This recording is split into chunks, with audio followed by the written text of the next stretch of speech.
Buy tips daw for studying Japanese. Ano, ganihunggo ba ko sa mga videos na ko? Wala man, di ba? I am not in any way good, in any sense of that word, in speaking the Japanese language. That's why in most of my videos, I speak the English language. Aside from the fact that I'm comfortable in speaking the said language, my target audience is not native Japanese. Alas, you've asked, and so you shall not pass! You shall receive. You shall receive. Learning a new language can be a daunting and challenging process. Note the word process. It can also be very rewarding. Again, I'm not in any way good in the Japanese language. I still have mistakes from time to time. I also have those fleeting yet recurring moments where the only Japanese word I can utter is "so desu ne." Nevertheless, I'm also vividly aware that having been here in Japan for quite some time, I also know a thing or two about Japanese culture and language. In today's video, I'll be sharing with you some tips in studying the Japanese language. So, without further ado, let's begin. Don't watch anime. Yes, you heard it right. Don't watch anime. Watch anime if you want to be entertained.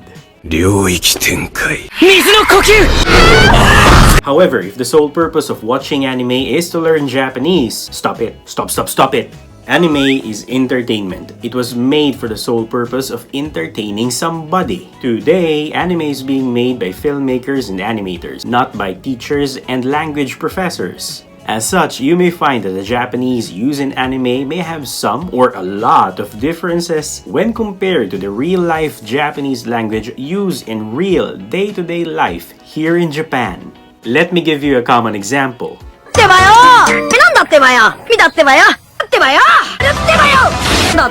If you've been watching Naruto with an English subtitle, it says that "dattebayo" means believe it. Nothing could be further from the truth. "Dattebayo" has no actual meaning in the Japanese language. It was just put there to add emphasis to what the character just said. It's just a catchphrase. It helps in making the characters stand out from the rest. As a result, if you hear in the anime, you will automatically know it's Naruto.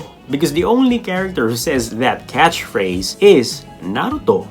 If you're trying to learn Japanese and your main source of vocabulary is watching anime, you may tend to use words like "dattebayo" believing it's an actual Japanese word. And that may confuse the Japanese person you're talking to. The Japanese language used in a particular anime is suited for that particular anime. As a result, if you use anime as the source of your language studies, you may find some grammatical errors and phrases uncommon among Japanese people. Don't get me wrong, anime can be used as an auxiliary source of language studies. But do not use anime as the sole or main means of studying Japanese. If you're really serious about your studies, nothing beats a good book. It's a process. We've all been there. When we first learn a new language, we may find ourselves frustrated at how difficult it is. As such, we may tend to find ways to easily learn the language fast. There's no such thing as that, at least for me. Learning a foreign language, whatever language that is, will always have a degree of difficulty. It will take time and effort, a lot of it. You must always remember that learning a new language is a process. There will be steps that you needed to step in order to achieve a degree of fluency. You will have to start at the very bottom of the ladder even if you have some previous exposure to the language. If you're about to start or just started learning Japanese, pay very close attention to the first few weeks of your language studies. That's because it is at this time that you will meet the fundamentals of the Japanese language. It is at this time that you will build a solid foundation for the rest of the learning process, which is crucial to your journey and will aid you in truly learning the language by heart. The better you understand the basics, the easier it will be for you to keep up and understand the more difficult sections later. And believe me, as you go through your learning process, it will be difficult. But that's what makes it more challenging and enjoyable. Remember, something that was easily gained can be easily lost. On the other hand, if you've been learning Japanese for quite some time now, you may notice that sense of complacency and lack of motivation. That's just fine. The learning process is not a straight line, but rather a curve. There will be times that the dopamine levels will hit rock bottom, and you get frustrated with the lack of progress, or your hubris gets the best of you. Been there, done that, and at times like this, remember your DPEs. Discipline, practice, and enjoy. Discipline yourself. 本当に日本語が上手になれてければ勉強の時間を設定してください。言い訳しない。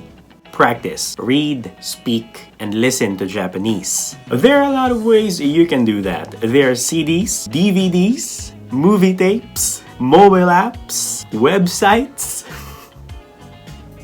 Or if you're feeling unreasonably confident, you can read Japanese articles and newspapers. You can also write Japanese short letters and poems, or you can speak with your Japanese sugar daddy or mommy for that matter.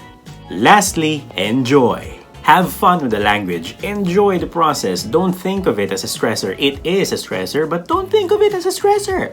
Remember, not everyone can speak Japanese. Even if you just passed JLPT N5, you still have an edge compared to others who didn't. Trust the process, be patient and consistent. If you do, you will get an unexpected, invaluable reward later. Don't write kanji. Hold on, let me just expound on that. Kanji is arguably the most difficult out of the 3 Japanese writing systems. Aside from the fact that there is a stroke order for each character, kanji can number up to thousands. You don't have all the time in the world to master how to write each characters, and you don't have to. Once you work here in Japan, the amount of time you will have to write kanji with pen and paper is so little that it is borderline insignificant. Instead of pouring all your time and effort in mastering how to write a certain kanji character or all kanji characters, it's a lot better to focus on speaking, listening, and reading, especially reading kanji characters. Most Japanese people I know is not that adept in writing kanji, but they can read them, especially the complicated ones. Being able to write kanji is a skill most don't have. However, being able to read kanji gets you a step closer to the holy grail of a foreign Japanese language learner. Don't get me wrong, writing kanji is an invaluable skill, especially when writing your Japanese address. But that's just about it. At work, you do your recording and notes on a computer. Outside of work, you send messages through your phone. Either way, you barely use pen and paper. All you have to do is to choose the right kanji character for your sentence, either in your mobile phone or on a computer. And in order to do that, you must know how to read, not write, kanji. You've lost your way here in Japan. You use Google Maps and the place names are written in kanji. You're in a restaurant and the menu is written in kanji. You have an exam and obviously it is written in kanji. Do you see where I'm going here? Everywhere you go here in Japan, everything, absolutely everything is written with kanji. But that's the best part. Everything is already written for you. All you have to do is to read them. That's why my advice when it comes to this is to put an effort in writing kanji. Don't ignore that, but exhaust all your resources in reading them. You will not regret it. Read from left to right. Even how brilliant you think you are when it comes to language studies, it is unrealistic to start learning Japanese and then expect to be able to tackle a Japanese newspaper article about Japanese politics. However, if you can do that, good for you. Ikaw na. Sana all. However, for us commoners, reading manga, not this, but this, is a great starting step to work our way up, and that step starts from the left. Left. That's because you read manga from the left side of the book. I can give you 3 reasons why reading the manga is perfect, at least for me, when trying to learn the Japanese language. Number 1, you can learn a lot of Japanese onomatopoeia. Onomatopoeia, or in Japanese, onomatope, is a word that phonetically imitates or resembles the sounds that it describes. Onomatopoeia in real-life Japan is ever present. Japanese onomatopoeia can be classified into 5 categories. Giseigo. These are animal and human sounds like mian for a cat's meow or wan for a dog's woof woof. Or pera-pera, which is not an animal sound, but rather it's an onomatopoeic word that describes a person which is very fluent in using a foreign language. Nihongo ga pera-pera ne. Nihongo de shabite mite. Hai.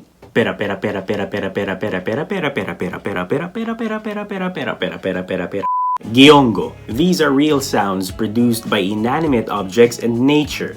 This is the most common onomatopoeia you can read in any Japanese manga, and it includes goro-goro, the sound of thunder rumbling, za-za, lots of heavy rain pouring down, and ta-ta-ta-ta, running at full speed. Gitaigo. These are not actually sounds but ideophones, words that evoke an idea in sound, an impression of certain conditions, movements, and feelings. One common example of gitaigo is hinyari, which describes the condition of feeling cool or chilly. Gyogo describes movements and motions. Uroro, wandering aimlessly, and utoto, which can mean rude in my vernacular, but in Japanese, it describes the motion of nodding off or half asleep. Gijogo describes feelings. One common example is waku-waku, which describes the feeling of being excited from anticipation, pleasure, and happiness. Another one is hatto, which is commonly paired with hiari. Hiari means a feeling of sudden chill or shiver. Hatto, on the other hand, is an onomatopoeic word that describes the feeling of being taken aback by surprise. Hiyari hatto can be roughly translated to a close call, a near miss, or a minor incident, a precursor of an accident. Kindly remember this word because this word is commonly used in a caregiving setting here in Japan. Number 2, there will often be a furigana. As I mentioned in my previous videos, a furigana helps you or aids you in pronouncing certain kanji characters. Though not always present in a manga, having a furigana will aid you in familiarizing certain kanji characters, especially the difficult and seldom encountered ones. Number 3, you can take notes. Most often than not, you will stumble upon unfamiliar Japanese words in a manga. In that case, you can jot that down. Jot that down and look for its meaning. It will take some time and effort from you, but by doing so, it will inevitably increase your Japanese vocabulary. Practice, practice, practice. Practice doesn't make you perfect, but it would make you a lot better than the you yesterday. Practice using the language. The more you do so, the better you will be. It will be difficult and you will meet a lot of people that are more adept in the language than you. But don't get discouraged. Remember, the only person you have to defeat is yourself. Lastly, remember this. 5 plus 5 is 10. But so does 6 plus 4. The way you do things isn't always the only way to do them. These tips may or may not apply to you. As such, take this with a huge grain of salt. So that's it. Those are some of the tips I can give you when studying the Japanese language. I do hope that I gave you something useful for your endeavor. If I did, please do leave a like and a comment. I really do want to hear from you more. Don't forget to subscribe if you haven't already, and thank you so much for your time in watching this video. See you in the next one. Bye!